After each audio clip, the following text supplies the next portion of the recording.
முன்னேற்ற கழகத்தின் செயல் திட்டக்குழு உறுப்பினர் பாமு முபாரக் அவர்களின் பிறந்தநாள் விழா அவரது இல்லத்தில் நடைபெற்றது.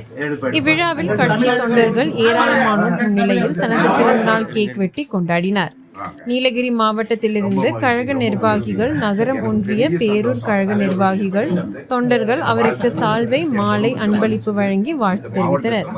திராவிட முன்னேற்ற கழகத்தின் முன்னாள் தலைவர் கலைஞர் கருணாநிதி அவர்களின் புதல்வனும் முதலமைச்சர் மு.க. ஸ்டாலின் அவர்களின் சகோதரர் மு.க. தமிழரசு அவர்கள் குன்னூர் நகருக்கு வருகை தந்து முபாரக் அவர்களை பிறந்தநாள் வாழ்த்து தெரிவித்து அவருக்கு சால்வை அணிவித்து மரியாதை செலுத்தினார்.